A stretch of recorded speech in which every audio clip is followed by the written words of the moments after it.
Okay. 3:30 तक हाँ। समय है मुकेश भाई। ओके जी, ठीक है। थैंक यू भाई जी, हेमंत भाई। दोस्तों, मेरा नाम मुकेश है और मैं एक शराबी हूँ। By the grace of God and with the help of this wonderful fellowship आज अपने नशे से दूर और जीवन बहुत खूबसूरत है, आनंद है, मजा आ रहा है। और मैं आज इस ग्रुप का hope and pioneer Snehal self group का बहुत बहुत धन्यवाद करता हूँ कि आज उन्होंने मुझे सर्विस करने का मौका दिया। जो भी मेरा अनुभव है इस छोटे से सफर में, मेरा होम ग्रुप है प्रशांति ग्रुप और मेरी डेट ऑफ सोबराइटी है 20 जुलाई 2015। तो मैं अपने इस सफर का जो भी मेरा अनुभव रहा है, मैं कोशिश करूंगा कि उसको पूरी ईमानदारी के साथ साझा करने की, और उस अनुभव के आधार पर जो भी मुझे इस प्रोग्राम ने दिया मिला और जो मुझे समझ में आया उसको मैं साझा करूंगा। और जैसे कि मेरा टॉपिक है ट्रेडिशन 2, तो उस पे आने से पहले मैं थोड़ा सा अपने बारे में बता दूं। मैं लगभग 20 साल मैंने शराब पी है। थोड़ा सा जल्दी से रिकैप कर देता हूँ। 20 साल मैंने शराब पी। मैंने अपनी ग्रेजुएशन के बाद 23 साल की उम्र में पहली बार मैंने शराब का सेवन किया था। 3 दोस्तों ने क्वार्टर के अंदर एक एक, एक पैक बनाया था। उससे पहले मैं बहुत ही रिजेंटफुल, अपने आप को नापसंद करने वाला, जो मेरे को मिला है उसके अंदर गलतियां निकालने वाला, और जो नहीं है उसके पीछे भागने वाला व्यक्ति था। मुझे अपनी शक्ल पसंद नहीं थी, अपना हुलिया पसंद नहीं था, अपनी फिजिक पसंद नहीं थी। लेकिन जैसे ही मैंने वो पहला बुक पिया, और पहला बुक पीते ही मैंने शीशे में अपने आप को देख के बोला, Mukesh, you are very smart, very beautiful, I love you. और वहां से ये सफर शुरू हुआ और वो दौर तक पहुंचा। बीच में वो अप्स आए, वो सारी इसने ताकत दी, पावर दी मुझे। मेरे को स्टैमरिंग की समस्या है, मैं बात करते करते अटकता हूँ बीच के अंदर। और दारू पी के, शराब पी के वो बिल्कुल खत्म हो जाती थी। मैं फ्लुएंटली बोल पाता था, लोगों से इंटरेक्ट कर पाता था और अपने भाव कह पाता था। और ये सफर चलता रहा। इस सफर में काफी ऊंचाइयां हासिल हुई, कामयाबी मिली, जॉब में, बिजनेस में, शादी हुई, बच्चे हुए। और एक फिर वो समय आया जब मैं रात को उठता था और बाथरूम में अपने आप को बंद करता था और शीशे के सामने खड़ा होकर अपने आप को थप्पड़ मार रहा हूँ और बोल रहा हूँ, पेश आई थी। तो ये शराब ने मुझे एक जो एक ऐसी पावर दी थी, और धीरे धीरे उस पावर को फिर खींच लिया। बहुत कोशिश करी, घर वालों ने सारे मेथड्स अपना लिए, सब कुछ कर लिया, लेकिन जाने तीसरा वो फिर हार के जो रॉक बॉटम होता है वो सब आया। सब कुछ चला गया जो अर्जित किया था। धीरे धीरे धीरे धीरे एक एक करके रुपया, पैसा, घर, बिजनेस, और अब परिवार भी परेशान हो चुका था। परिवार ने बोला कि बस हम चाहते हैं। और इस सफर के बाद फिर वो रिहैब जाना पड़ा, और फिर ए का मैसेज मिला। और ए में सिर्फ एक ही पर्पस आया था कि अब मुझे शराब छोड़नी है, मैं शराब नहीं पीना चाहता हूँ, मुझे बचा लो। और ये सफर शुरू हुआ धीरे धीरे। मीटिंग्स में बैठा, मीटिंग्स में चीजों को देखा कि मैं जब गया था कमरों में, लोग कुछ बैठे हुए थे, टेबल पे कुछ लिटरेचर रखा हुआ था, दीवार पे कुछ टंगा हुआ था, और लोग मेरे को वेलकम किया। लोगों ने मेरा मुझे बिठाया, मुझे चाय पिलाई, मुझसे कहा कि आप कुछ कंट्रीब्यूट नहीं करना है इसके अंदर, और अपने बारे में अपने अनुभव शेयर कर रहे। धीरे धीरे आइडेंटिफिकेशन मिलने लगी। मुझे लगा कि ये संस्था मेरे लिए है, यहाँ मैं कर सकता हूँ। और ये सफर शुरू हुआ। इस सफर में बताया गया कि अगर शराब से दूर रहना है तो 12 कदम का प्रोग्राम ये करना। पहले मजबूरी के अंदर ही, लेकिन करते करते जो इस प्रोग्राम का आध्यात्मिक पहलू है, वो जब जैसे जैसे दिमाग में से फॉग, शराब की धुंध हटती चली गई, जैसे जैसे थोड़ी थोड़ी अवेकनिंग होती चली गई, इस प्रोग्राम के माध्यम से दिखाई देने लगा। और रूट कॉज पता चली मेरी सेल्फ सेंटर्डनेस की। मेरी रूट कॉज है, हजारों तरह के डरों से मैं घिरा रहता हूँ। मैं दूसरों के पैर पे पैर रखता हूँ, मैं अपना भी और दूसरों का भगवान बना हुआ था। और वहां से मुझे निकलना है। और आगे बढ़ते बढ़ते जब कदम 12 तक पहुंचे, और जब ये कहा गया कि having a spiritual awakening as a result of these steps, we try to carry this message, कि हम इस मैसेज को दूसरों तक और अपने जीवन के बाकी क्षेत्रों में अप्लाई करने का प्रयास करते हैं, कोशिश करते हैं मैसेज देने की। अब कर तो मैं सब कुछ रहा था, लेकिन जीवन में जो अर्जित किया था वो वापस नहीं मिल रहा था। वो रिस्पेक्ट मुझे वापस नहीं मिल रही थी। लेकिन अभी भी मैं चिड़चिड़ा सा था। अभी भी मैं मिक्सअप नहीं हो पा रहा था। अभी भी मिलके काम करना मुझे नहीं आ रहा। हाँ, अपने कुछ गुस्से पे थोड़ा सा अंकुश लग चुका था, अपने कुछ डिजायर पे थोड़ा सा अंकुश लग चुका था, लेकिन मिलके काम करना। क्योंकि मुझे अभी भी दूसरों की गलतियां निकालना, दूसरों की कमियां निकालना, मैं बेटर कर सकता हूँ, मैं बहुत अच्छा करता हूँ, वो सब चल रहा था। ये ग्रुप में ये लेट क्यों आया है, ये जल्दी क्यों आया है, इसको ऐसे करना चाहिए। और सेम ऐसे घर के अंदर भी पत्नी को खाना इतने बजे देना है, बच्चों को ऐसे सुलाना है, बच्चों को ये सिखाना है, और ऐसे ही ऑफिस के अंदर सब क्षेत्रों के अंदर मेरी कंप्लेंट्स कंप्लेंट्स कंप्लेंट्स। और जैसे ही कोई मेरे ऊपर उंगली उठाता था, और मुझे एकदम से विद्रोह अंदर से, ये तो मुझे कैसे बोल सकते हो, मैं तो सब कुछ कर रहा हूँ, अब तो मैं शराब नहीं पी रहा हूँ, अब तो मैंने कदम भी कर लिए हैं। और मैं बताऊंगी अभी, मतलब एक स्टैंडर्ड डायलॉग जो मैंने सुना भी और मैंने बोला भी कई बार, कि मैं शराबी में बताता हूँ, पहले शराब पी के बताता था, अब अपनी हरकतों से मैं बताने लगा। अब कहीं ना कहीं कुछ मिसिंग था अंदर, और लग रहा था यार कि ऐसे तो नहीं चलेगा यार, ये ग्रुप है, इस में मुझे सबके साथ चलना है। मैं देख रहा था लोग सब बिल्कुल साथ चल रहे थे, बहुत प्यार से चल रहे थे, काम कर रहे थे, मेरे से पॉसिबल नहीं हो पा रहा। यूनिटी में कैसे रहना है, इकट्ठा कैसे रहना, मुझे तोड़ना आता था मुझे, कि इसकी वहां लगा, उसकी वहां लगा, इसकी चुगली कर, उसका कोई राज जान ले। क्योंकि ये सीखा था बचपन से, समाज में और पढ़ते हुए ये सब सिखाया था, कि अगर तेरे को आगे बढ़ना है तो कुछ सीक्रेट अपने पास रख, कुछ दूसरों के रख, कुछ अपने रख, और आगे बढ़ सकते हैं। तो ये ओपननेस और ये सब तो काम नहीं करेगी। और वही व्यक्तित्व मेरे साथ चल रहा था। लेकिन अब जैसा कि ट्रेडिशन वन मुझे कहता है कि यूनिटी में रहना है, अगर और मुझे अगर जिंदा रहना है तो ये कमरे चाहिए, और कमरे चाहिए तो मुझे एकता में रहना पड़ेगा। और एकता में मुझे रहना आता नहीं है, किसी की माननी मेरे बस की नहीं है। मैंने किसी की नहीं मानी भाई साहब, अपने घर वालों की नहीं मानी, अपने टीचर की नहीं मानी। जिसने भी मुझे सलाह दी उसको मुझे लगा कि तो बेवकूफ है, इससे ज्यादा तो मुझे आता है, तो मुझे सिखाओगे, तो मुझे बताओगे, है ना, कि मैं तो उड़ती चिड़िया के पर गिन लेता हूँ। इस तरह की मनस्थिति से निकलना आसान काम नहीं। लेकिन जब ट्रेडिशंस को रीड करना पढ़ना शुरू किया धीरे धीरे, और समझ में आने लगा कि मेरे लिए ये ट्रेडिशन, क्योंकि मुझे लगा कि अब तक खत्म कर लिया, शराब छूट गई, ये ट्रेडिशन मेरे लिए थोड़ी है, ग्रुप के लिए है, जो सर्विस करता है उसके लिए है। जो कोई अगर ट्रेजर बनेगा, लिटरेचर सेक्रेटरी बनेगा, किसी को डेलीगेट बनना है, ये ट्रेडिशन तो उसके लिए है। मुझे क्या करना है ट्रेडिशन करके। लेकिन मैंने देखा यार कि ए के अंदर भी और ए के बाहर भी मैं किसी अपने आप को अभी भी बिठा नहीं पा रहा था साथ में।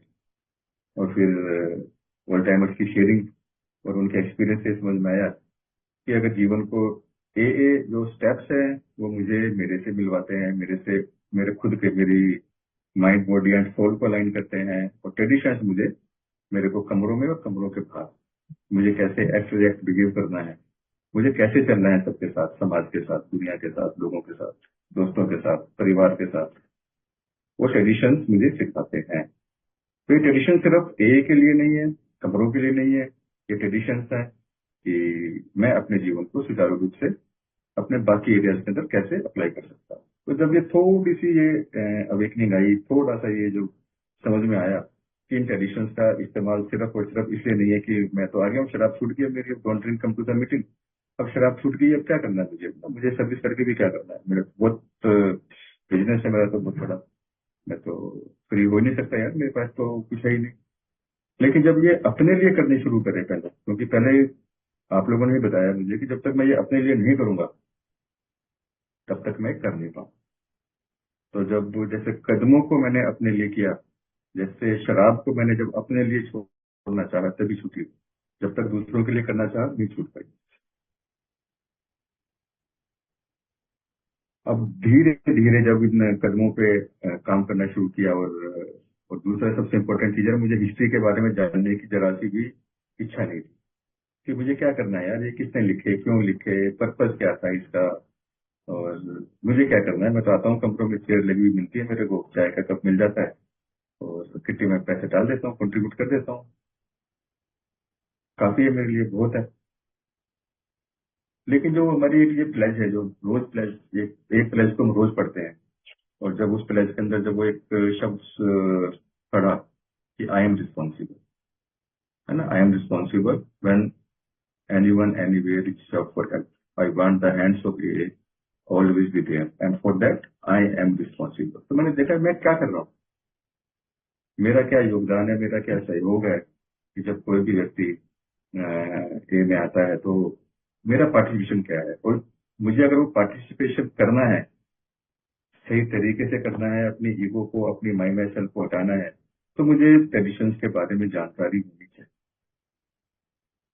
और जब उस दृष्टिकोण से इन ट्रेडिशंस को पढ़ना शुरू किया, इसके बारे में फिर जानकारी हासिल शुरू करी। तो ट्रेडिशन आप कर चुके हैं यूनिटी के बारे में कि अगर हम इकट्ठा नहीं रहेंगे, हम एक उस जहाज से निकले हुए वैसे लोग हैं जो एक बोट पे हैं, और अगर हम इकट्ठा नहीं रहेंगे, सहयोग नहीं करेंगे और अपनी महत्वाकांक्षाओं को, अपनी डिजायर्स को, अपनी इच्छाओं को जब तक त्याग नहीं करेंगे, तब तक हम आगे नहीं बढ़ सकते।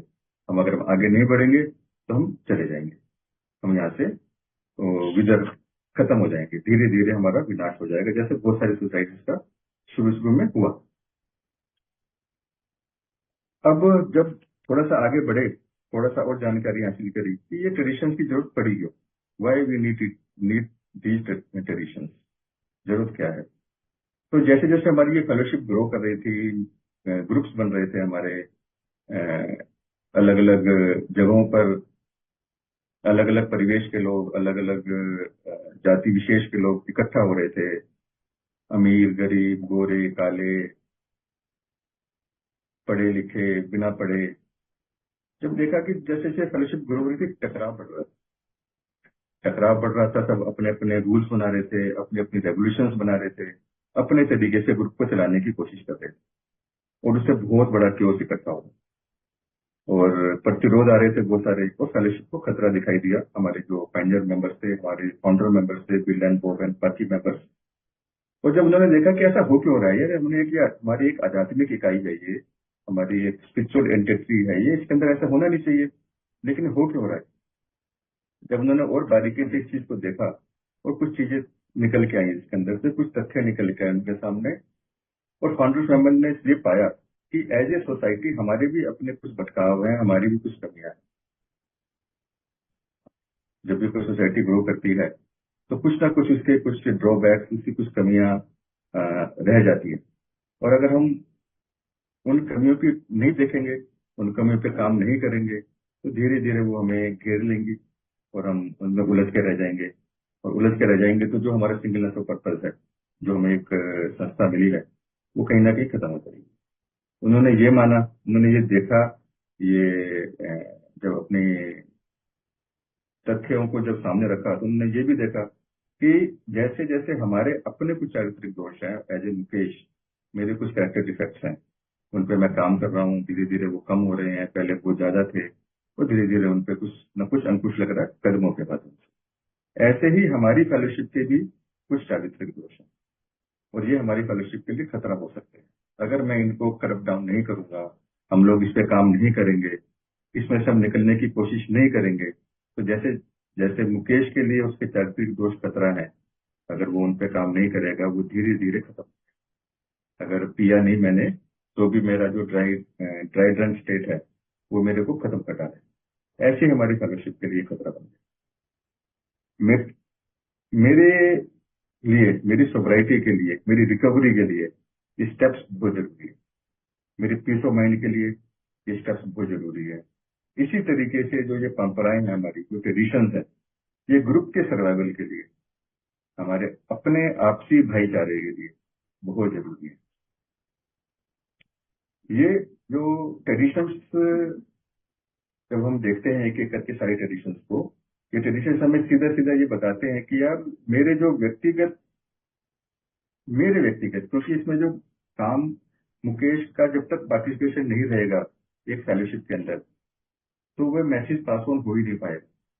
और जब मुकेश के जैसे कुछ 2 4 5 लोग इकट्ठा होते हैं, और मुकेश के कुछ चारित्रिक दोष हैं अपने, उसके ऊपर कुछ और हावी है, दूसरे मेंबर के ऊपर कुछ और हावी है, और जब वो चारित्रिक दोष आपस में इकट्ठे हो जाते हैं, हावी हो जाते हैं, तो ये मेरे सीधा सीधा मेरे चारित्रिक दोषों पर इशारा करते हैं। ये दिखाते हैं मेरे को कि मुकेश देख के यूनिटी में नहीं चल पा रहा है, मुकेश तू देख दूसरे की सुन नहीं पा रहा है, मुकेश देख जब तेरी बात मानी नहीं जा रही है तो तुझे गुस्सा आ रहा है, मुकेश देख, जब दूसरे के आइडियाज को प्रायोरिटी मिल रही है तो तेरे अंदर जलन पैदा हो रही है, तेरे अंदर प्रतिस्पर्धा की भावना पैदा हो रही है कि तू उससे बेटर कुछ करना चाहता है, उसको नीचे दिखाना चाहता है। तो कहीं ना कहीं इनडायरेक्टली ये मुझे मेरे बारे में दिखाती है। ये ट्रेडिशंस है, मुझसे कहती हैं कि मुझे अपने प्राइड को, अपने अहंकार को, अपनी रिजेंटमेंट को, खुंदक को दूर रखना है, अपने सेल्फ का त्याग करना है।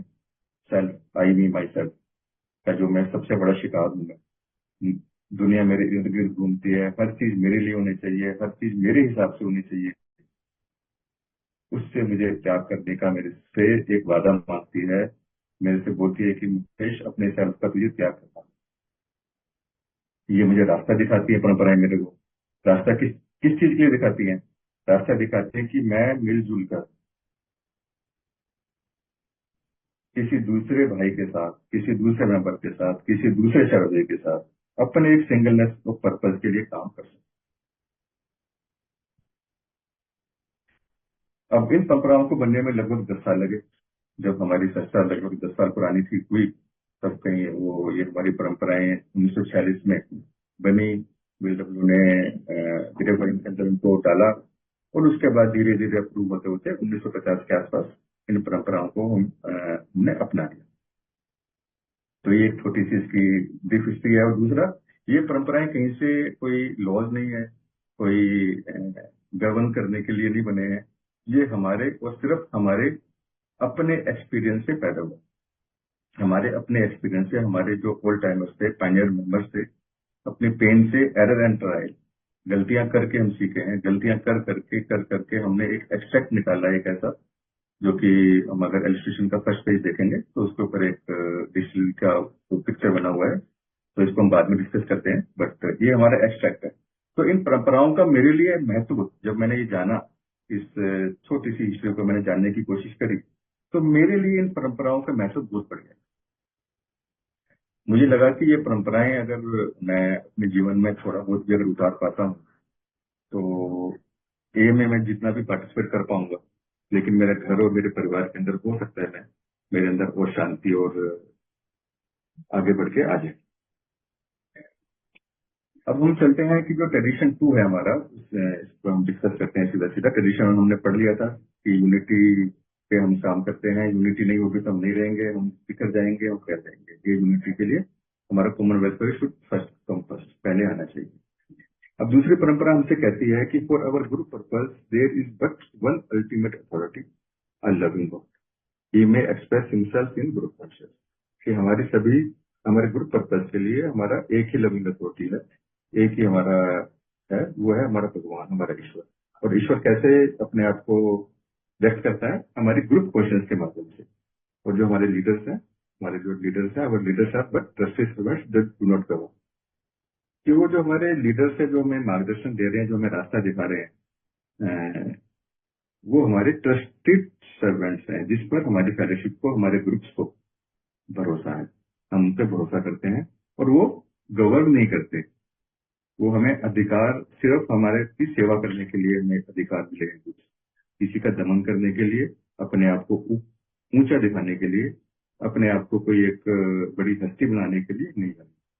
अब इस परंपरा के अंदर बहुत सारे पार्ट्स हैं, सेगमेंट्स हैं, और उस सेगमेंट्स को चलते हुए हम देखेंगे कि अथॉरिटी, जब इसने कहा कि यार अथॉरिटी क्यों, हमें हमारी हायर पावर जो है ईश्वर है, वही हमारी अथॉरिटी है। अब as an human being, as an Mukesh, अभी कुछ एग्जांपल्स हैं इसके अंदर। और जब भी मैं कोई काम शुरू करता हूँ, मैंने कोई अगर कोई काम शुरू किया अपने बल पे, अपनी मेहनत से, अपने तरीके के साथ, और उस काम को करने के अंदर मेरे साथ 2-4 लोगों ने मदद की, और सीधा ए पे आता हूँ मैं इस वक्त कि ए का एक ग्रुप खोलने के लिए मैंने बहुत मेहनत करी मैंने, और उसके साथ 2-4 लोग जुड़े, हमें जगह मिली हमारे को ए की। और जैसे ही हमें एक ही जगह मिलती है, हमने उस मैसेज को फैलाया, मेंबर्स आ गए, ग्रुप ग्रो किया, और उस ग्रुप को ग्रो करते हुए देखा, बहुत खुशी हो रही है अंदर से कि यार बहुत बढ़िया, बहुत बेहतरीन, ये ग्रुप तो बहुत बेहतरीन है। हमने देखो कितनी मेहनत करी है यार कि मुकेश, और अगर तू नहीं होता तो यहाँ पे ये ग्रुप खुल ही नहीं सकता था।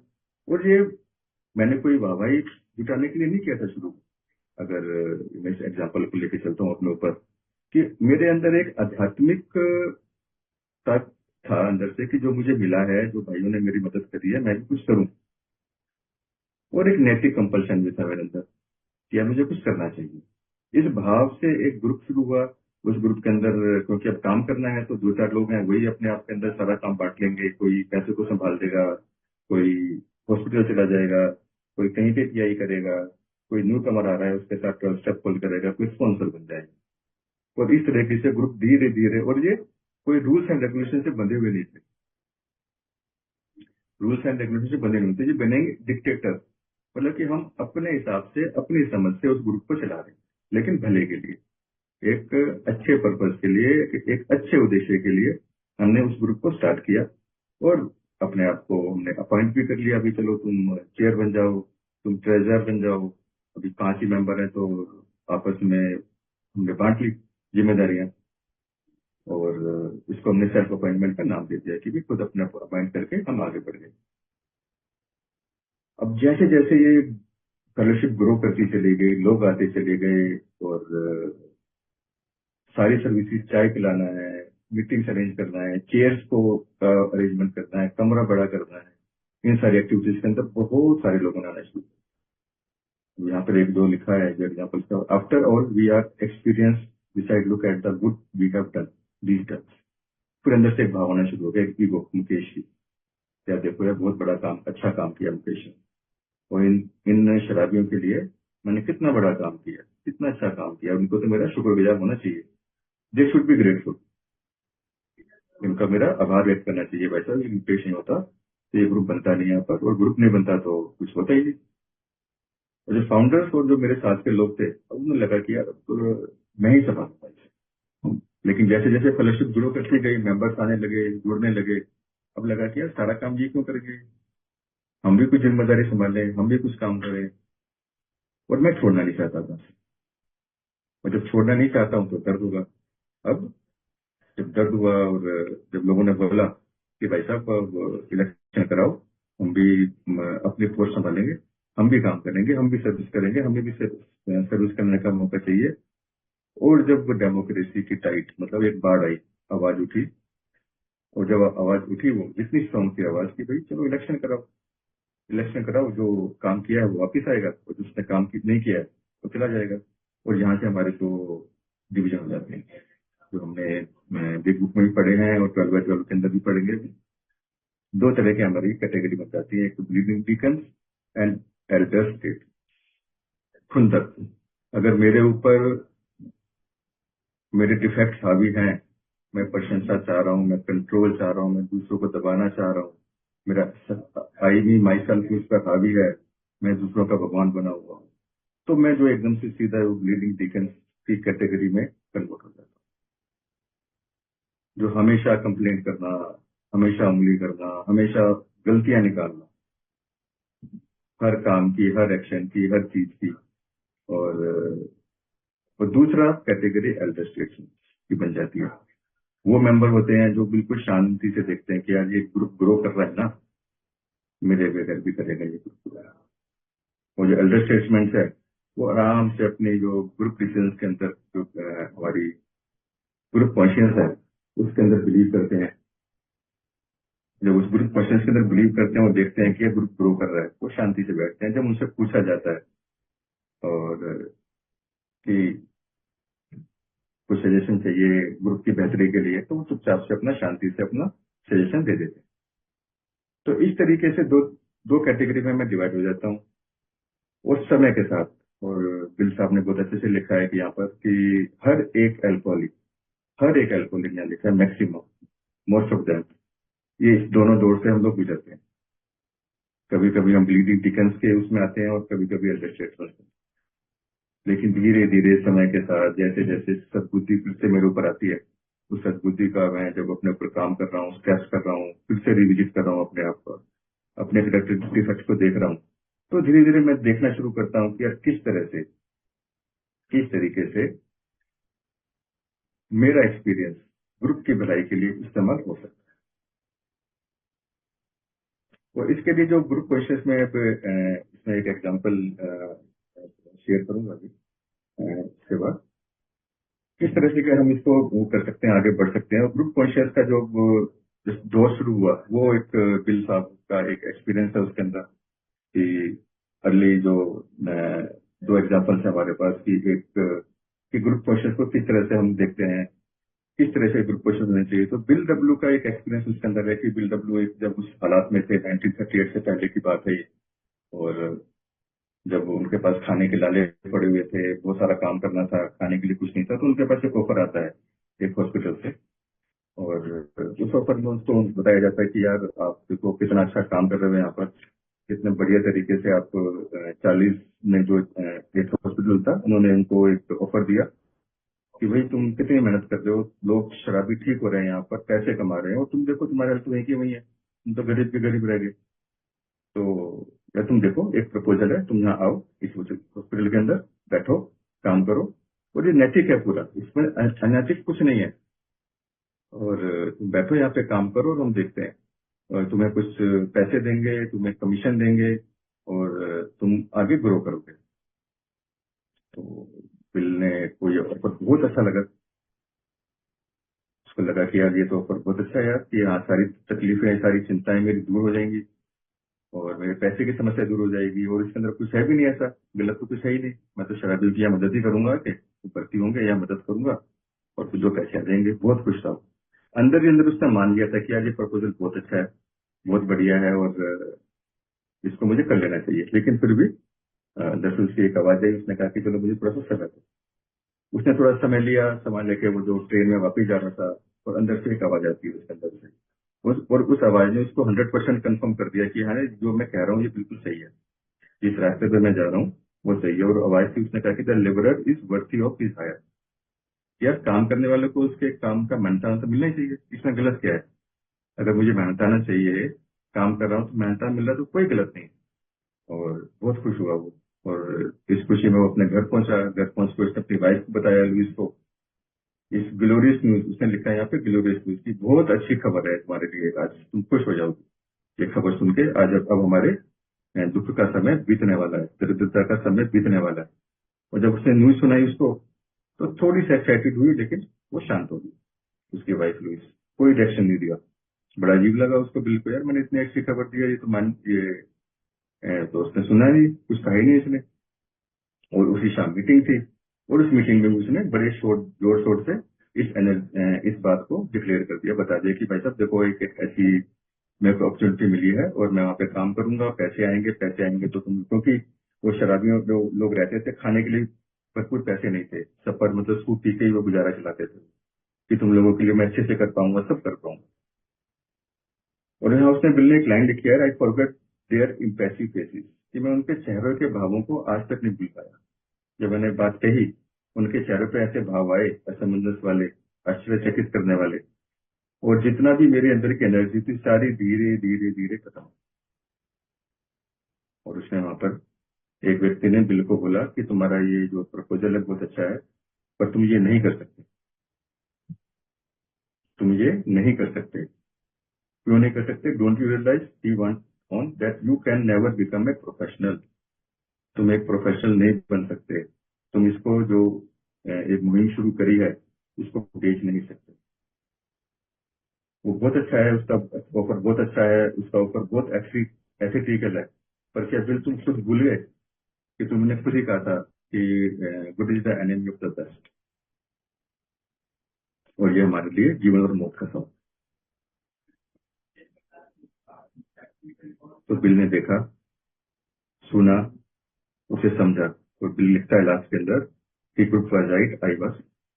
तो यहाँ पे दो तरीके से इसमें बताया जा रहा है कि एक तो माइनॉरिटी ओपिनियन क्या है, कि जो चीज मुझे अच्छी लग रही है, जो चीज मुझे समझ में आ रही है कि सबसे बेहतर है, जब मैं ग्रुप में जाके उसको डिस्कस करता हूँ, ओपन प्लेटफॉर्म के ऊपर रखता हूँ, और जब मुझे पॉइंट ऑफ व्यू मिलते हैं, तो दो चीजें करने के लिए उसने कहा है कि I listen and thank God I obey, कि मैं खुले दिमाग से, खुले मन से सुनूं, और सुन के अगर मुझे लगता है तो मुझसे ओबे भी करूं। तो यहाँ पे जो ग्रुप कॉन्शियस की बात की गई है, ग्रुप कॉन्शियस हम लेते हैं और उसमें लिखा है कि यार ग्रुप कॉन्शियस यस और नो नहीं है, वेल इन्फॉर्म ग्रुप कॉन्शियस। और ये चार प्रिंसिपल्स के ऊपर ये हमारा ट्रेडिशन काम करता है, और ये चार प्रिंसिपल्स हैं, प्रिंसिपल्स ऑफ रोटेशन, माइनॉरिटी की आवाज, well inform group conscious, and group inventory. Principle of rotation हमें क्या देता है? प्रिंसिपल ऑफ रोटेशन मुझे देता है कि जब हर व्यक्ति को काम करने का एक समान अधिकार देता है, जब एक समान अधिकार मिलता है मुझे, हर व्यक्ति काम कर सकता है, इसके अंदर पार्टिसिपेट कर सकता है, एक सहयोग कर सकता है। और जब हम एक ग्रुप पम्पलेट में पढ़ते हैं कि हर ग्रुप का 6 महीने या 1 साल का एक टेन्योर होता है, कि हम 6 महीने 1 साल के अंदर अपने उस पोस्ट को छोड़ देते हैं और फिर दूसरे काम में हम लग जाते हैं। इससे हर व्यक्ति इन्वॉल्व होता है, हर व्यक्ति इन्वॉल्व होता है, जो ग्रोथ है हमारे एक ही ग्रोथ की। और दूसरा, हम यहाँ पर जो लीडर्स, वो लीडर्स तो नहीं बोलूंगा, यहाँ पर जो हम सो कॉल्ड डिक्टेटर्स, वो बनने से हम रोकते हैं। ग्रुप कॉन्शियस हम लेते हैं, जो मैंने देखा है जनरली कि ग्रुप कॉन्शियस होते हैं, कोई बात की जाती है किसी चीज की, कि कोई एक एक्टिविटी करनी है, अभी चलो एल्कासन करेंगे या पिकनिक करेंगे, हाँ जी करनी चाहिए या नहीं करनी चाहिए, यस हाथ खड़े करो, yes yes yes yes, 15 yes, 10 no, चलो कर लेते हैं। हम उस जो नो कह रहे हैं उनकी आवाज ही नहीं सुनते, उनकी बात ही नहीं सुनते, जनरली हम उनसे पूछते भी नहीं है कि आपने नो क्यों कहा। तो यहाँ पे क्या है कि वेल इन्फॉर्म पहले कॉन्शियस होनी चाहिए। वेल इन्फॉर्म का मतलब कि कोई भी हम मुद्दा ग्रुप के अंदर रख रहे हैं, किसी मुद्दे पर हम चर्चा कर रहे हैं, तो उस मुद्दे के सारे फैक्ट्स, सारे पहलू, उसका जो गुड और बैड दोनों इम्पैक्ट, करने का पर्पज क्या है, क्यों करना चाहते हैं, करने से होगा क्या, क्या क्या चीजें इसके अंदर इन्वॉल्व हैं, हमें कहाँ कहाँ से मदद मिल सकती है, हम कहाँ कहाँ जुड़ सकते हैं। जब हम उसको पूरी इंफॉर्मेशन देते हैं और उसके बाद किसी हर मेंबर से जो भी सहयोग देना चाहता है, जो भी पार्टिसिपेट करना चाहता है, उसको पूरा बोलने का मौका दें, उसके पॉइंट उसको सुनते हैं, सुनने के बाद उनको नोट डाउन करते हैं, नोट डाउन करने के बाद फिर से हम अपना जो भी ग्रुप का जो ट्रस्टी सर्वेंट्स हैं, जैसे 4 या 5 ऑफिसर होते हैं, उन्होंने कोई प्रपोजल तैयार किया, उसको फिर से रिविजिट करना, उसके अंदर फिर से चेंज करना और बात। तो वेल इन्फॉर्म ग्रुप कॉन्शियस हमारे लिए बहुत जरूरी है, हमारी ग्रोथ के लिए बहुत जरूरी है, क्योंकि अगर जब तक ये वेल इन्फॉर्म ग्रुप कॉन्शियस नहीं होगी, तब तक हम कोई भी डिसीजन जो हम कहते हैं कि ये भगवान की आवाज है, कह नहीं सकते। क्योंकि 2 मेंबर ने कहा, किसी ओल्ड टाइमर ने कहा, किसी सीनियर मेंबर ने कहा, और उसकी बात के पीछे 4 लोगों ने हाँ हाँ हाँ हाँ बोल दिया, वो वेल इन्फॉर्म ग्रुप कॉन्शियस नहीं है। वो मैंने एक अपनी बात को, अपने थॉट को पास ऑन किया, उसको मनवा लिया, क्योंकि मैं लोग मेरे 4 लोग मेरी बात मान लेते हैं, मना नहीं करेंगे मेरी बात का। माइनॉरिटी की आवाज सुनना कि 10 में से 9 हाथ खड़े हैं और एक बंदा बोल रहा है नहीं करना है, एक मेंबर कहता है कि वैसे मेरी समझ में नहीं आ रहा है यार क्या करूं, उसको सुनना, उसकी मानना, उसके तथ्यों को देखना। अभी एक एग्जांपल है, अभी पीछे हम लोगों ने एक कन्वेंशन कराई थी, पिछले साल की बात है, और कोर कमेटी की मीटिंग थी, और कोर कमेटी की मीटिंग में ये डिसाइड हुआ कि कब करानी है। तो 2 डेट्स आ रही थी हमारे पास, एक फरवरी की, एक अप्रैल की। और अप्रैल की डेट फाइनल कर देगी, क्योंकि बहुत सारे नेगेटिव फैक्टर्स फरवरी में आ रहे थे, कि बच्चों के स्कूल होते हैं, ठंड बहुत ज्यादा होती है, जाने की समस्या हो जाएगी, लोगों का ऐसा होता है वैसा होता है। वो 10 में से 9 मेंबर्स ने ये कहा कि अप्रैल में कराते हैं, ग्रुप कोशिश होगी। एक मेंबर कह रहे थे नहीं यार फरवरी में करानी चाहिए, फरवरी का मौसम अलग होता है, फरवरी के अंदर एक अलग वाइब आती है। और लेकिन ग्रुप कोशिश हो गई कि भाई नहीं, अप्रैल में ही कराएंगे। लेकिन जब उस कमेटी मेंबर्स के जो डेडिकेटेड कुछ 2-3 मेंबर्स थे, जो उस पर्टिकुलर टास्क के लिए कुछ रिविजिट करने गए उस लोकेशन के ऊपर, और जब लोकेशन में जाके गए और देखा, कुछ फोटोग्राफ्स उनको दिखाई दिए वहां पर, उस फरवरी मंथ के और अप्रैल मंथ के, उन्होंने फिर से उस चीज को कमेटी के आगे रखा, ग्रुप के आगे रखा, उस चीज को, उस प्रपोजल को रखा, और पूरे तथ्यों को, हर एक चीज को फिर से एक्सप्लेन किया गया। और फरवरी, जो अप्रैल के ड्रॉबैक्स थे और फरवरी के जो ड्रॉबैक्स थे, उनको फिर से रिकन्सिडर किया गया, और फाइनली डिसीजन निकला कि फरवरी में हम ग्रुप कोशिश कराएंगे। और जो हम ग्रुप कोशिश फरवरी में कराई कन्वेंशन, तो वो बहुत अद्भुत हुआ, सब लोगों ने बहुत पसंद किया उसको। तो यहाँ पर मेरे को समझ में आया, क्योंकि मुझे लगता था कि माइनॉरिटी तो यार हमेशा क्या सुनना है यार, 10 में से 9 वोट हो गई, एक तो हमेशा कुछ ना कुछ उंगली करने वाला बैठा रहता है। लेकिन अगर हम सुनते हैं ध्यान से, और उसको स्पिरिचुअल एंटिटी, क्योंकि हमने कहा है कि आध्यात्मिकता है, इस सारे ट्रेडिशंस के अंदर जब हम अपनी आध्यात्मिकता को का इस्तेमाल करेंगे फैक्ट के साथ, तब उस जो कोशिश निकल के आती है उसको हम बोलते हैं भगवान के पास। वो फिर जो ग्रुप कॉन्शियस है हमारी, जो जो हम बोल पाते हैं उसको कि अल्टीमेट अथॉरिटी अंडर गॉड, ही में express himself in group conscious. तो वो ग्रुप कॉन्शियस है, वो हम उस भगवान की आवाज को मानते हैं, तब उसको हम बोल पाते हैं कि हाँ यार ये ग्रुप की कॉन्शियस निकल के सामने आई है। अभी हम बढ़ते हैं आगे थोड़ा सा, क्योंकि अभी समय थोड़ा ज्यादा नहीं है, ट्रेडिशन इसमें भी करना है, क्योंकि इसमें कहने के लिए बहुत कुछ है मेरे पास, अभी चीजें, बहुत सारी चीजें हैं इसके अंदर कि हम किस तरह से बता सकते हैं इसको। बट जब अब ये इसमें एक आता है कि पहले थोड़ा सा टेस्टी सर्वेंट्स और लीडर्स के ऊपर थोड़ा सा बोल दूं कि लीडर्स, जो टेस्टी सर्वेंट्स तो हमारे जो ग्रुप के अंदर हम सर्विस करते हैं, उनको इलेक्ट करते हैं, और इलेक्ट करने के बाद उन पर हम पूरा भरोसा करते हैं। भरोसा करने के साथ उनको अथॉरिटी देते हैं, अथॉरिटी के साथ उनको रिस्पॉन्सिबिलिटी देते हैं, रिस्पॉन्सिबिलिटी के साथ उनको राइट ऑफ डिसीजन देते हैं, राइट ऑफ डिसीजन के साथ एक आंसरेबिलिटी जो मैं भूल जाता हूँ। जब मैं चेयर कर रहा हूँ, मुझे चेयर पे बिठा दिया गया और चेयर पे किसी ने मुझसे बोला कि यार ये काम ऐसे होना चाहिए था, तो मुझे बहुत गुस्सा आता है, यार एक तो मैं सर्विस कर रहा हूँ, तुम बोल कैसे रहे हो। तो कुछ समय के बाद मुझे समझ में आया कि यार सर्विस मुझे मिली है, मुझे अथॉरिटी मिली है, मुझे रिस्पॉन्सिबिलिटी मिली है, मुझे लेकिन मुझे साथ में आंसरेबिलिटी भी है। अगर कोई मुझसे पूछ रहा है, किसी बात का सवाल पूछ रहा है, वो उंगली नहीं उठा रहा है,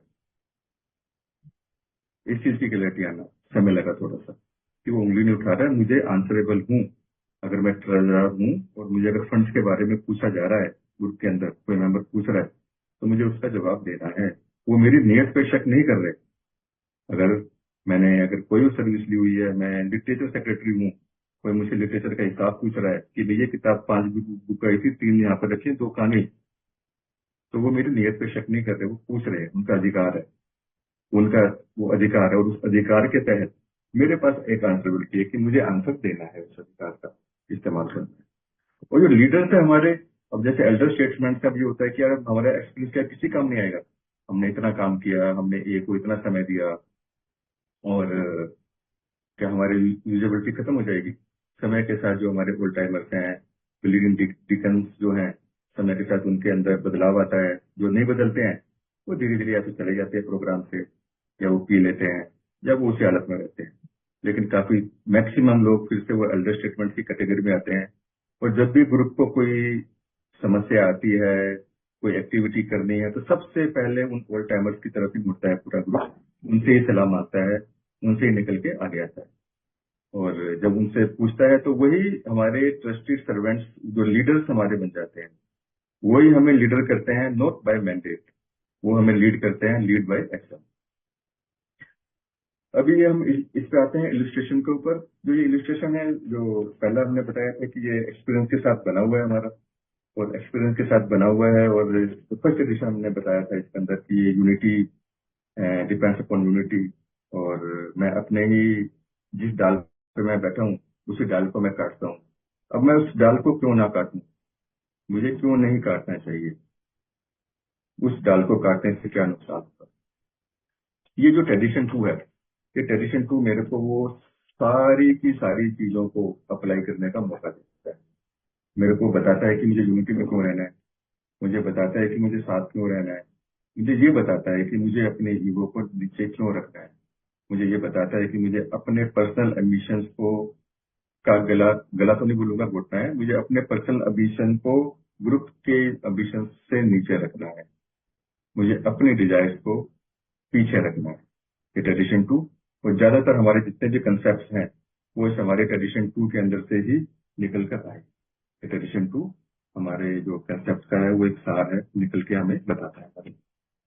अब इसके अंदर आप देखेंगे, इस के अंदर कुछ फोटोग्राफ बनी हुई है। पहले मैं वहीं से स्टार्ट करता हूँ कि मैं भी एक सेक्रेटरी बना था अपने इंटर ग्रुप का, तो इसलिए एग्जाम्पल मुझे बड़ा अच्छा लगता है कि जैसे मुझे कोई पोजीशन मिलती है, जैसे मुझे एक पावर मिलती है, मुझे कोई पोस्ट मिलती है, चाहे विद इन ग्रुप या ग्रुप के बाहर, मुझे ग्रुप का सेक्रेटरी बना दिया। इसमें लिखा है, now that I have been elected secretary, I will show this group some real leadership.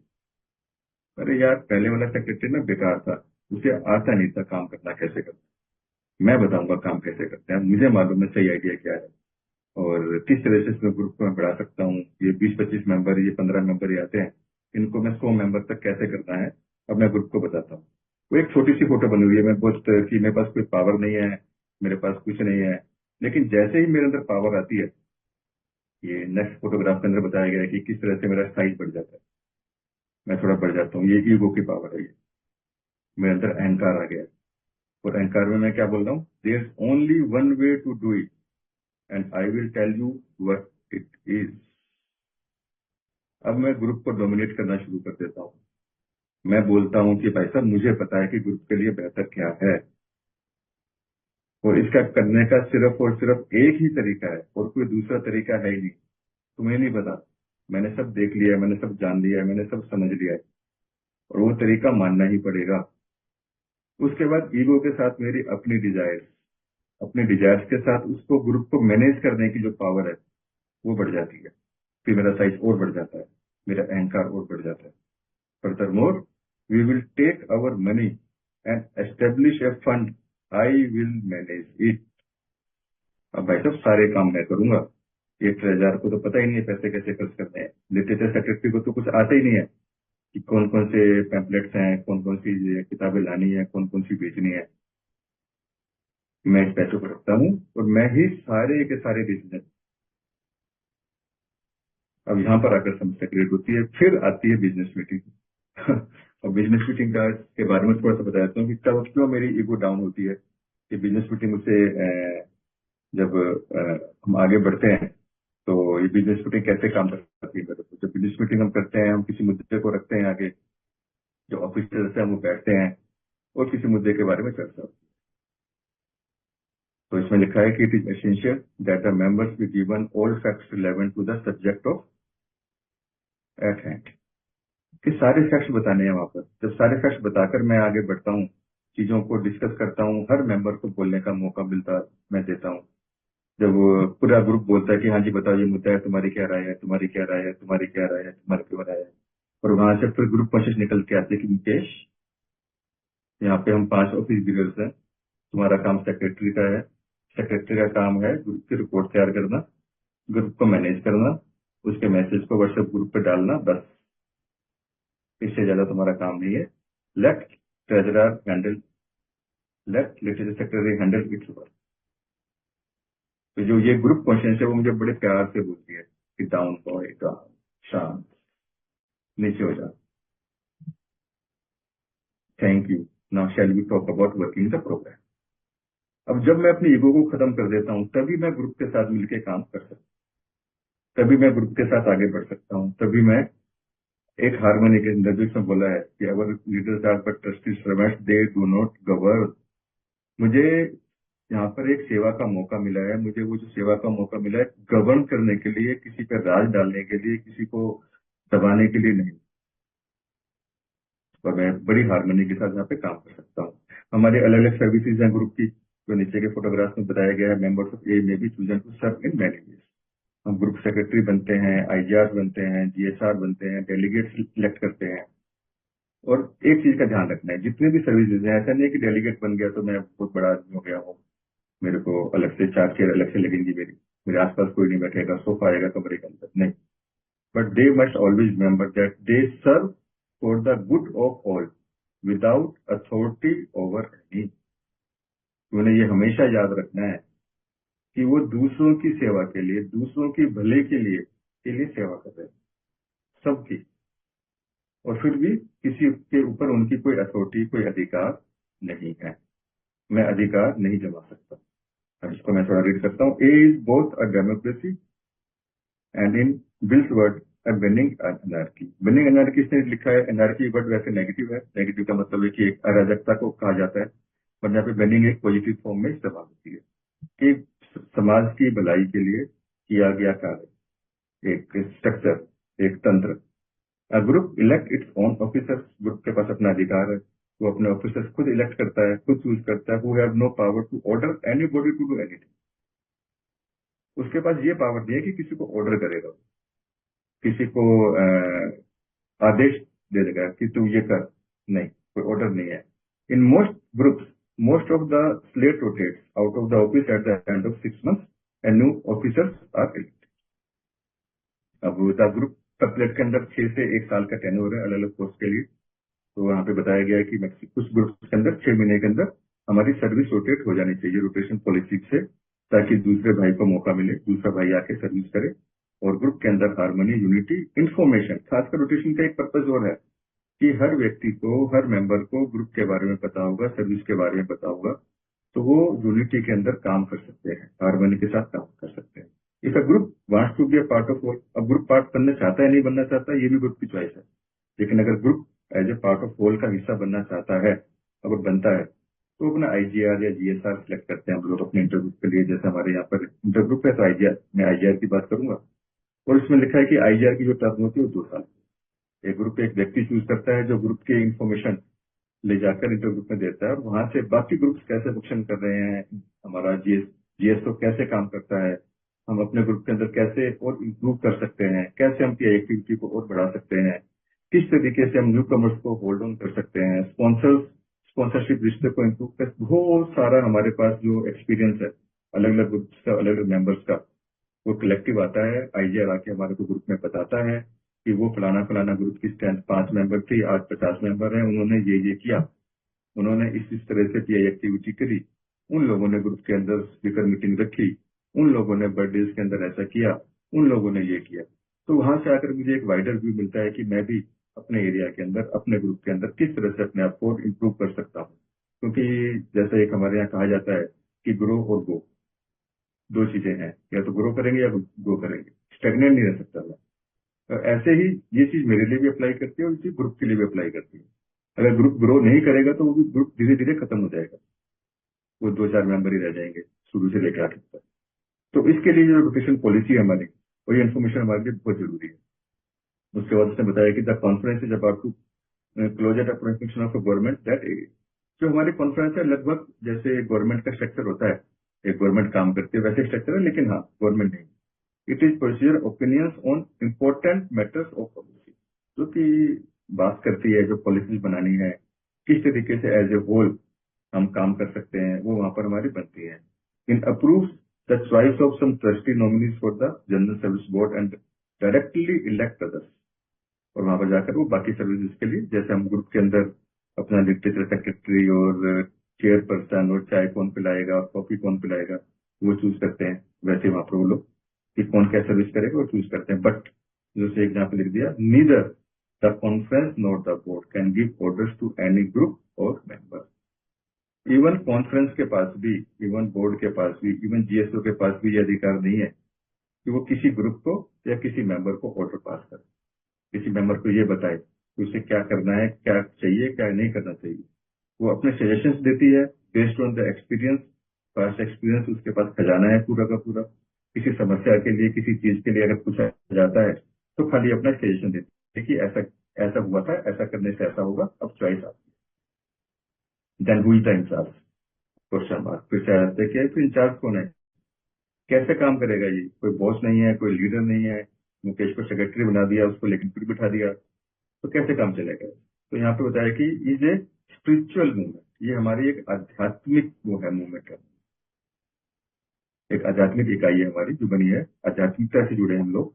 And और आध्यात्मिकता क्या है, आध्यात्मिकता कोई भगवान या कोई रिलीजन या धर्म नहीं है। आध्यात्मिकता का मतलब जो कुछ वैल्यूज, करेक्ट, जो हमारे को नैतिक वैल्यूज, एथिकल वैल्यूज है, कि वो सहयोग करना, यूनिटी में रहना, अपने से आगे दूसरे को रखना, अपने डिजायर्स को कम करना, ईगो को कम करना, दूसरे की भलाई के लिए, मदद के लिए मैं क्या कर सकता हूँ, जो सेंट फ्रांसिस की प्रेयर है 11वें कदम। और जो क्या है हमारा इट स्पिरिचुअल कंसेप्ट, क्या है अल्टीमेट अथॉरिटी कौन सी हमारी, इट स्पिरिचुअल कंसेप्ट होता है ग्रुप कॉन्शियस। और अथॉरिटी क्या है हमारी, किसके पास अथॉरिटी है, अथॉरिटी है हमारी ग्रुप कॉन्शियस के पास अथॉरिटी है, कि जो ग्रुप कॉन्शियस कहेगी वही काम होगा। Its voice is heard when a well informed group gather to arrive at a decision. और व्यक्त कैसे होगी, यहाँ पे से बहुत अच्छे से बताया है कि इट वॉइस इज हर्ड, वो आवाज सुनी जाएगी कब, जब वेल इन्फॉर्म्ड ग्रुप है, ग्रुप के पास इंफॉर्मेशन है, वेल इन्फॉर्म उस पहलू का, उस मुद्दे का जिस पर चर्चा करनी है, पूरी की पूरी इन्फॉर्मेशन है, and arrive at a decision. और वो किस, ऐसा नहीं है कि इन्फॉर्मेशन तो पूरी है, सब कुछ पूरा है, लेकिन किसी नतीजे पे नहीं पहुंच पाते बच्चों को, नतीजे पे भी पहुंचना है हमारे।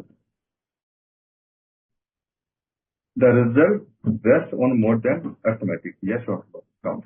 वो कहें कि अर्थमेटिक नहीं काम करता यहाँ कि यस बोलो नो बोलो हाथ खड़ा करते हो। यहाँ पर हर मेंबर को, जैसे मैंने पहले बताया, हर मेंबर को उस मुद्दे के ऊपर पूरी तरीके से अपना मत व्यक्त करने का अधिकार है। तो जब वो आता है तो हमारी जो एक ग्रुप प्रोसेस हमारी पहुंचती है, हम एक नतीजे पर पहुंच पाते हैं। अब यहाँ बोल रहा है कि माइनॉरिटी का क्या है। अब किसी ना किसी ग्रुप में हमने देखा है एक व्यक्ति होता है उसको अपना कुछ ना कुछ चाहिए, हमेशा अपोज ही करता है उससे। तो ऐसे व्यक्ति का क्या करें यार।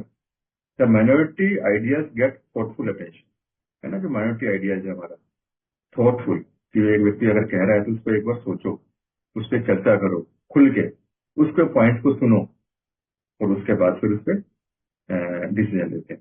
What about the annoying character who is always sure she is right या ही इज राइट। अब उस व्यक्ति का क्या करें यार। उसे लगता है कि वो कह रहा है कि वही हमेशा राइट होता है, मेरी मानो मेरी सुनो, जो मैं कह रहा हूँ वो देखो। ऐसे व्यक्ति का क्या करेंगे। If she or he is wrong then she will, if she remember the first edition as well as the second.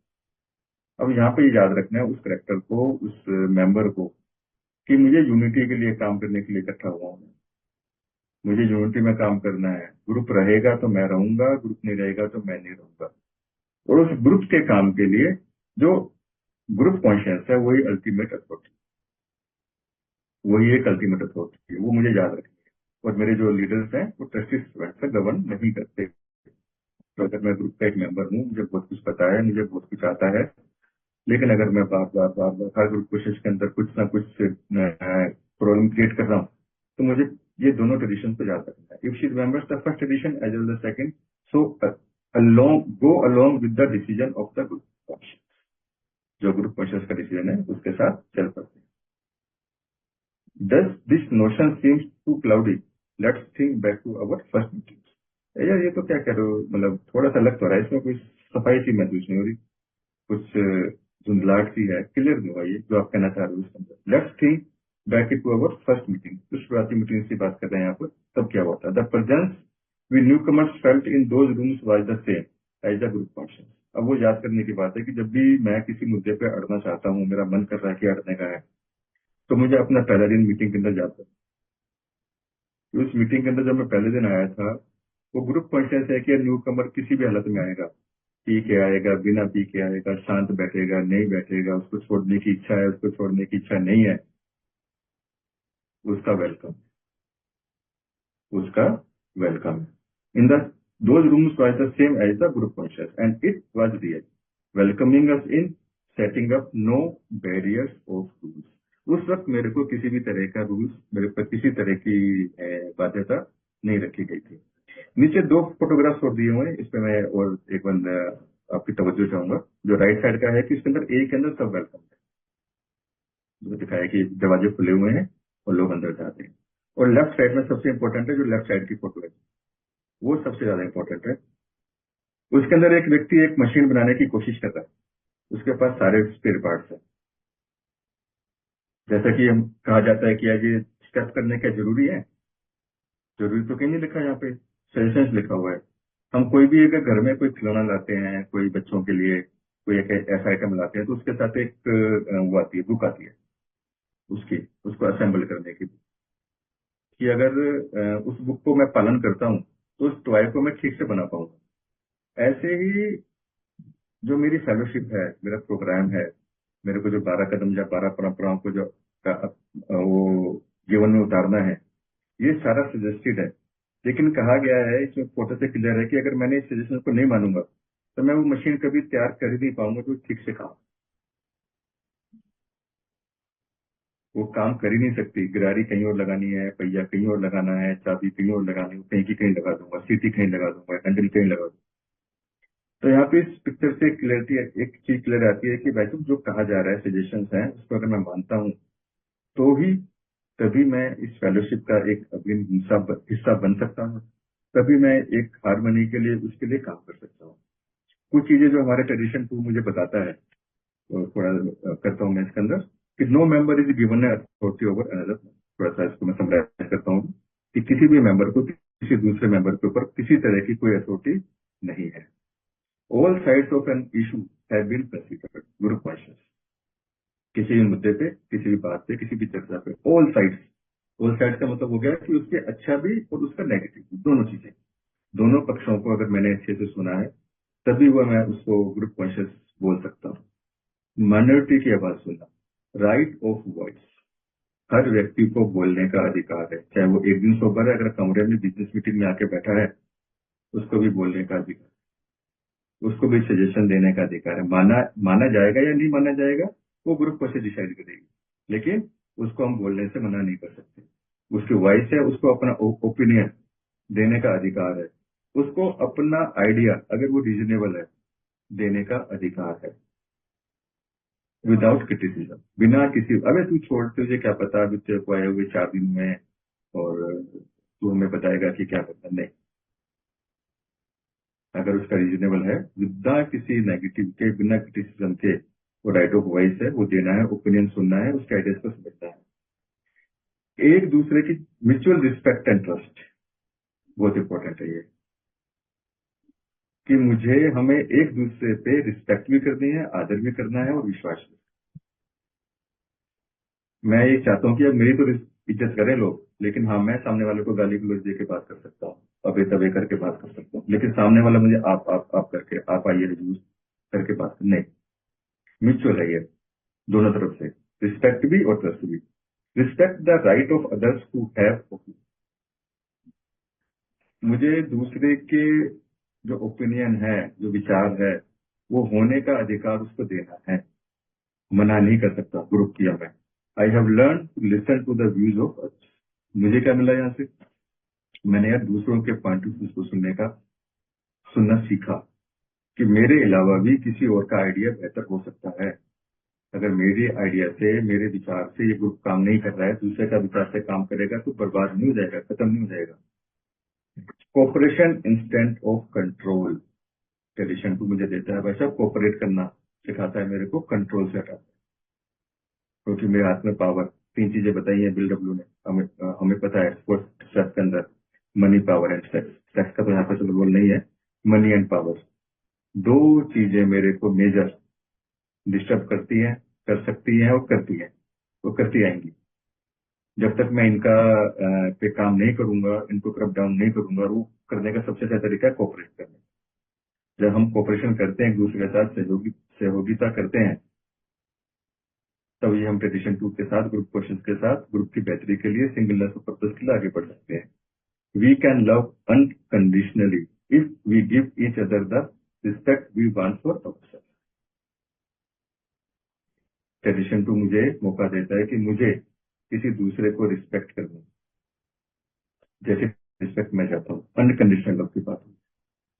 और इसके अंदर कुछ चीजें और निकल के आई, 2-3 चीजें और, जो मुझे, मेरा पर्सनल अपना एक्सपीरियंस है, कि ग्रुप कॉन्शियस ने, ट्रेडिशन 2 ने, अगर मेरा कोई विचार नापसंद किया गया है तो मुझे ग्रुप के साथ चलने की पावर ये ट्रेडिशन 2 मुझे देता है। मुझे ऐसा नहीं है कि वैसे जैसे पहले होता था कि भाई मैं नहीं खेल रहा, है ना, मेरी बात मानो, बैटिंग नहीं करूंगा पहले, बैट मेरा, नहीं तो मैं घर जाता हूँ, नहीं। इस ट्रेडिशन ने मेरे को ये पावर दी कि मैं, अगर मेरी बात नहीं मानी जा रही है, मेरी बात नहीं सुनी जा रही है, मुझसे कोई सहमत नहीं है, तो मैं वहां से किस तरीके से अपने आप को उस सहमति में लाऊं, आम सहमति के अंदर मैं लेके आऊं। अब फिर हमारा ये ट्रेडिशन हो गया है, अब मैं क्वेश्चन आंसर ले लो भाई जी, कि किस में को हो गए हैं।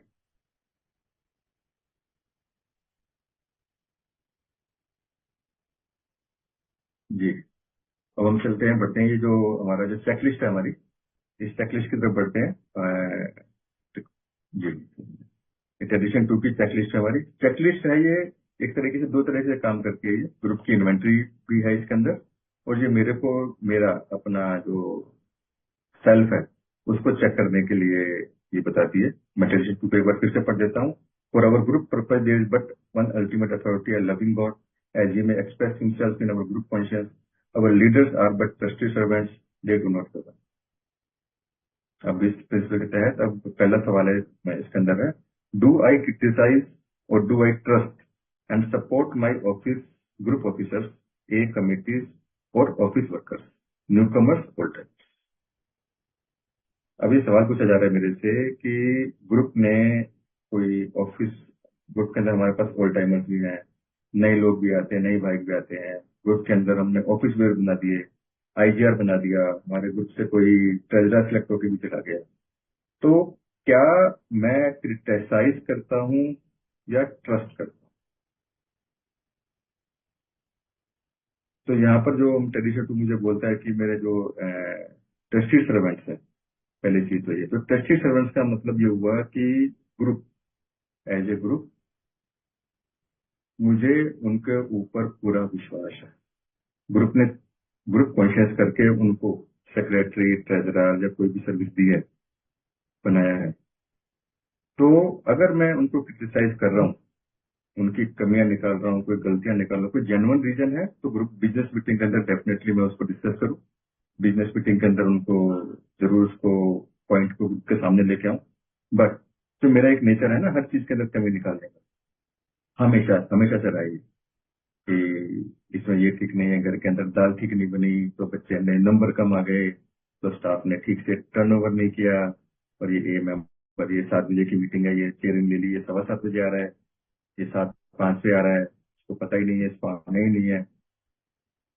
अगर मेरा ऐसा नेचर है, अगर मेरा ऐसा व्यक्तित्व है, या ऐसी मेरी सोच है, तो ट्रेडिशन टू, अगर मैं इसको ईमानदारी से पढ़ता हूँ और अपने जीवन में अप्लाई करता हूँ, तो डेफिनेटली ये ट्रेडिशन टू मेरे को यहाँ से निकालता है, मेरे को ट्रस्ट की तरफ लेके जाता है, मेरे को उस मेंबर से, जिससे भी मुझे नफरत आ रही है, जिससे भी मुझे गुस्सा आ रहा है, किसी कमेटी पे पर्टिकुलर कोई कमेटी क्रिएट हो गई, कोई एक्टिविटी करना चाह रही है, कोई आ रही है, ये क्या काम कर रहे हैं, तो ट्रेडिशन टू मुझे वहां से निकाल के मुझे बताता है कि यार किस तरह से मैं ट्रस्ट कर सकता हूँ। Am I absolutely trustworthy even in secret with a 12 step job or other AA responsibility? बहुत इंपॉर्टेंट है ये। जहाँ पे सब देख रहे हैं तो मैं बहुत ईमानदार हूँ, मैं रूल भी फॉलो कर रहा हूँ, मैं बहुत अच्छे से बिहेव भी कर रहा हूँ, और मेरे मन के अंदर, मेरे दिमाग के अंदर शालीनता भी है, सब कुछ है। तो लेकिन यहाँ पे क्या है कि सीक्रेटली, जब मुझे कोई नहीं देख रहा,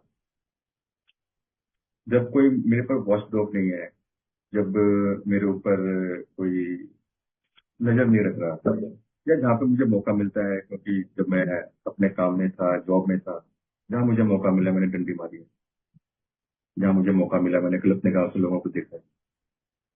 तो क्या मैं अकेले में भी, एकांत में भी, जब भी मुझे ए का कोई काम दिया जाता है, चाहे 12 स्टेप जॉब है या एक ही कोई रिस्पॉन्सिबिलिटी दी जाती है, तो क्या मैं ट्रस्टवर्दी हूँ? खुद ये सवाल मुझे अपने आप से पूछा, पहला सवाल उससे पूछा कि मैं दूसरे पर विश्वास करता हूँ या नहीं करता हूँ, और ये सवाल मेरे अपने ऊपर है कि क्या मैं अपने पे विश्वास करता हूँ जब कोई मुझे नहीं देख रहा है। तो यहाँ पे यार 3 चीजें का इसने बताया कि 3 चीजें मेरे लिए जरूरी है। एक तो ऑनेस्टी, ईमानदारी, दूसरी कमिटमेंट, और तीसरी कैपेबिलिटी।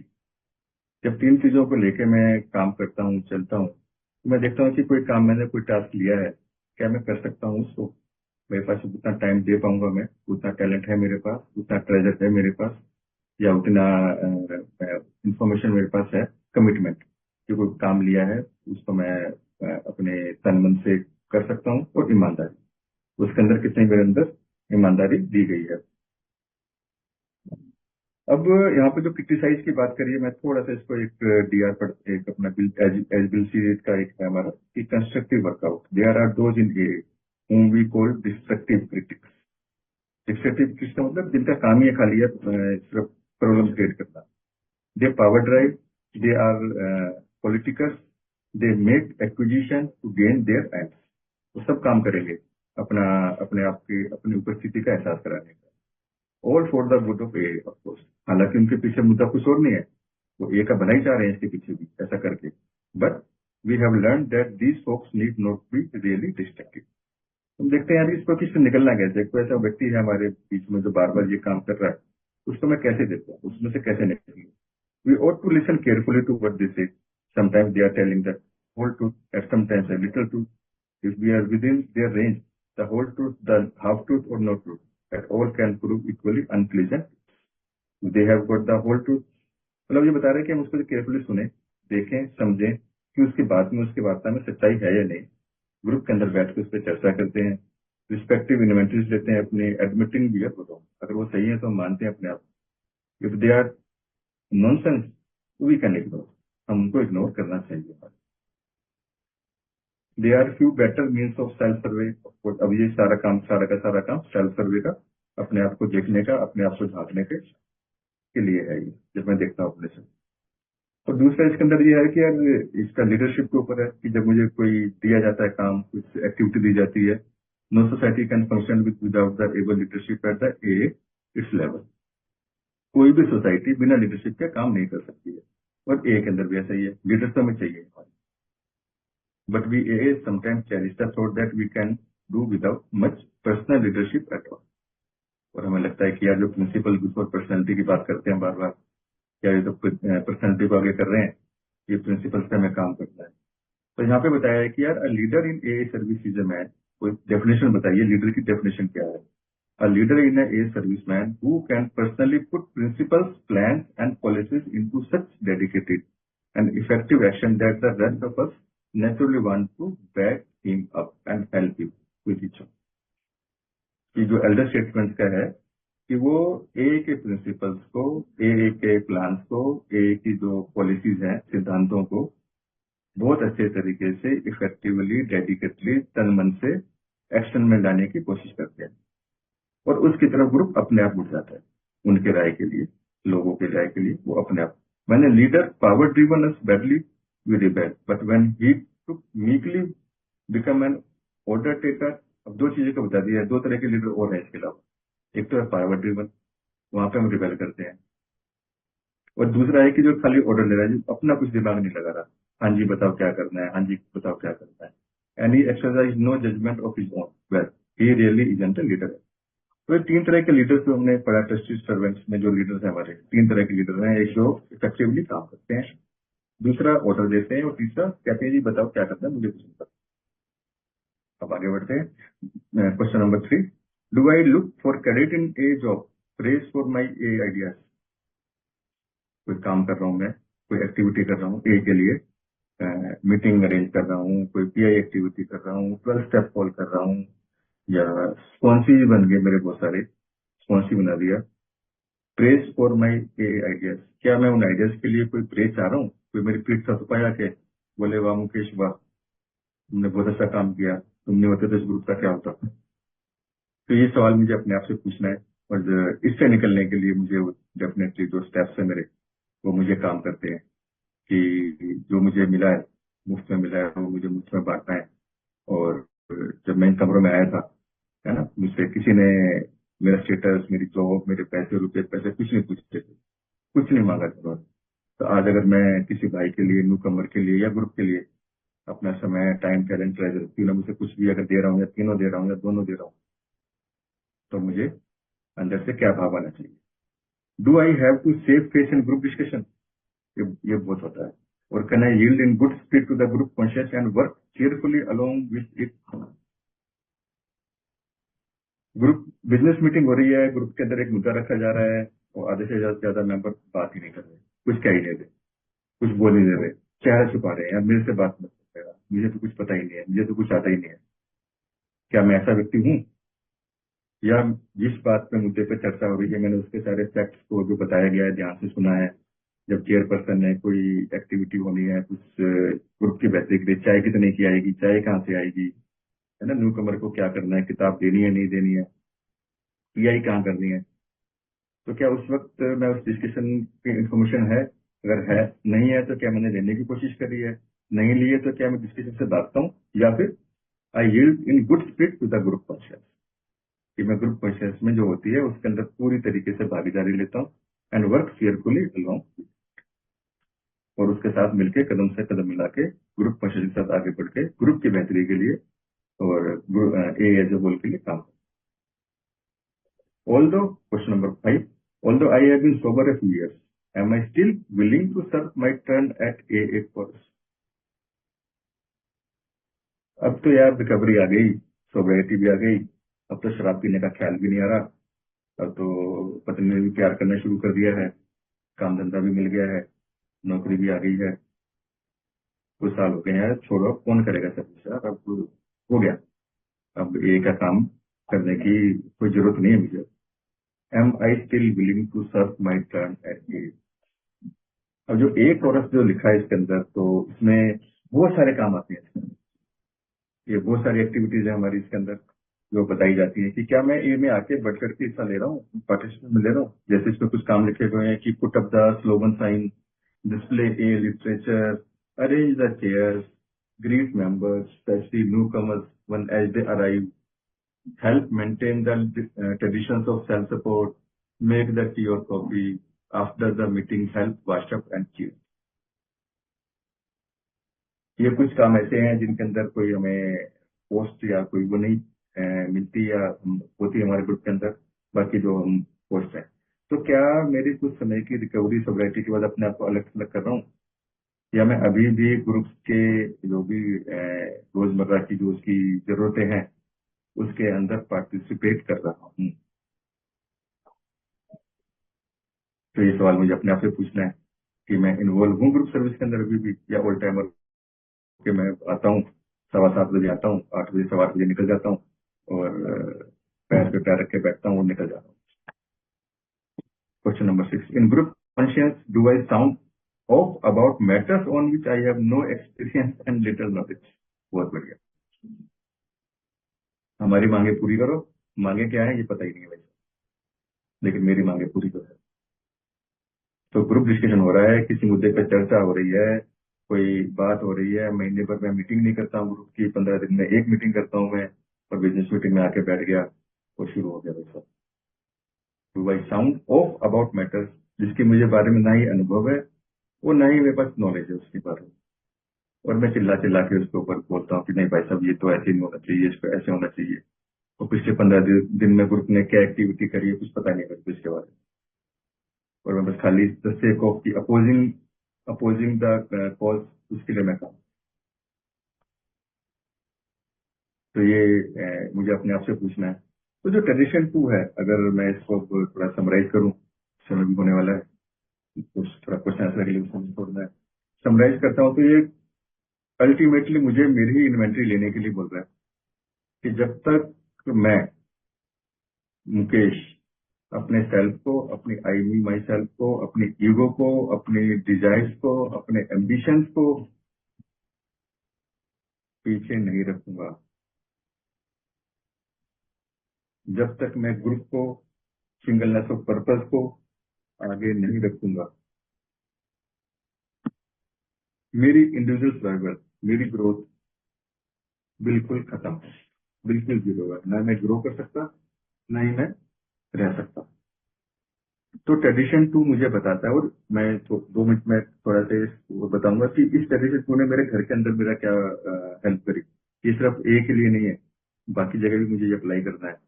तो अब घर के अंदर ग्रुप क्वेश्चन लेते हैं, बच्चों की बात सुनी जाती है, उनके पॉइंट ऑफ व्यू सुने जाते हैं, पत्नी क्या कह रही है वो सुना जाता है। पहले तक मुकेश कुमार ने जो कह दिया वही काम हो, जिस रेस्टोरेंट में उसने कह दिया वहीं जाएंगे, जो डिश ऑर्डर कर दी वही खाई जाएगी, जिस शॉपिंग मॉल में जाना है फिर डिसाइड कर दिया वही होगा, घूमने कहाँ जाना है। लेकिन ट्रेडिशन 2 ने मुझे ये सिखाया कि घर के अंदर सबका मत, अगर घर के अंदर भी 3 मेंबर एक बोल रहे हैं, चौथा मना कर रहा है, तो उस मना किया है कि उसके बाद सुनना वो क्या कह रहा है। अथॉरिटीज देना, अथॉरिटीज के साथ अधिकार देना, अधिकार के साथ उनको रिस्पॉन्सिबिलिटीज देना। बच्चों को पैसे तो दे दिए 500 रुपए खर्च करने के लिए, लेकिन उनको राइट नहीं दिया खर्च कैसे करते हैं, कि मुझसे पूछ के खर्च करना भाई साहब।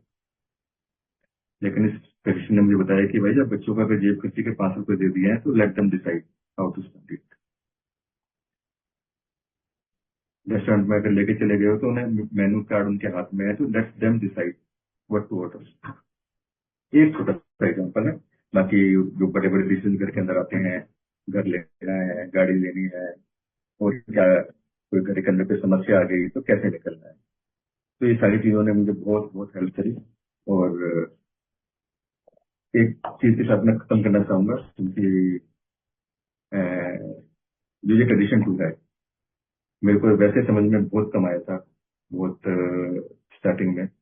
बट क्योंकि मेरी थोड़ी सी एक आदत है कुछ सॉन्ग सुनने की, कुछ गाने सुनने की, तो एक कुछ गाने के बोल ऐसे लगे टकराए मेरे को और उसने मुझे इस ट्रेडिशन टू और बाकी ट्रेडिशन पे इम्पोर्टेंस दी और फॉलो करना कैसे करना, मैं अपनी आई माई सेल्फ को कैसे करता हूँ, कुछ 2 मिनट के अंदर लाइनों में थोड़ा सा बता के बताऊंगा कि किस तरह से कि ये ट्रेडिशंस मुझे बताते हैं, सर्विस मुझे बताती है, प्रिंसिपल्स ऑफ रोटेशन मुझे बताती है, ग्रुप कॉन्शियस मुझे बताती है कि मुझे अपने आप को पीछे कैसे रखना है।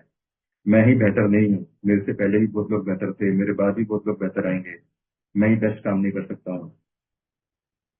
तो वो एक सबने सुना आप लोगों ने, वो थोड़ा सा, मैं पल दो पल का शायर हूँ, पल दो पल मेरी का, और पल दो पल मेरी हस्ती है, और पल दो पल मेरी का। सर्विस करने के लिए बस थोड़ा सा टाइम मिलने वाला है। मुझसे पहले कितने शायर आए और आके चले गए, होता है, मेरे से पहले भी ग्रुप में बहुत लोगों ने सर्विस करी, अच्छी भी करी होगी, खराब भी करी होगी, मेरे से अच्छी मेरे से खराब, है ना। मुझसे पहले कितने शायर आए और आके चले गए, कुछ आए भर कर लौट गए, कुछ मतलब जैसे बिलीनी डिकन्स है ना, वो लौट गए, और कुछ नकमे गाकर चले गए, एल्डर स्टेटमेंट जो हमारे को रास्ता दिखा रहे हैं। वो भी एक पल का किस्सा थे, मैं भी एक पल का किस्सा हूं।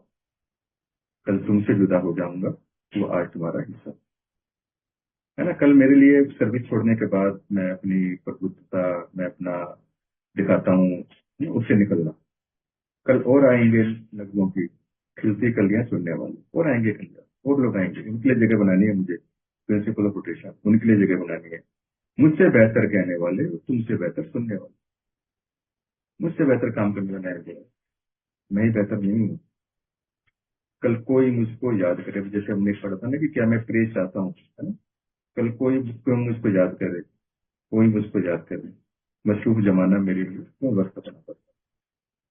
तो ट्रेडिशन को इस प्रोग्राम ने मुझे बताया कि यार बस मैं यहाँ पे कुछ अपना क्या योगदान दे सकता हूँ, क्या सहयोग दे सकता हूँ, और ये ट्रेडिशन मेरे को बहुत मदद करते हैं, और खासकर ट्रेडिशन। थैंक यू, आप लोगों ने सुना, कोशिश करी मैंने अपना अनुभव शेयर करने की, कुछ चीजें छूट गई होंगी, कुछ मैं आउट ऑफ द वे चला गया हूँगा, हो सकता है कुछ गलत भी बोला, तो मैं कुछ से क्षमा चाहूंगा कि ये ग्रोथ का प्रोग्राम है, मैं ग्रो कर रहा हूँ, हो सकता है कुछ गलतियां होंगी, तो प्लीज क्षमा कीजिएगा। Thank you so much.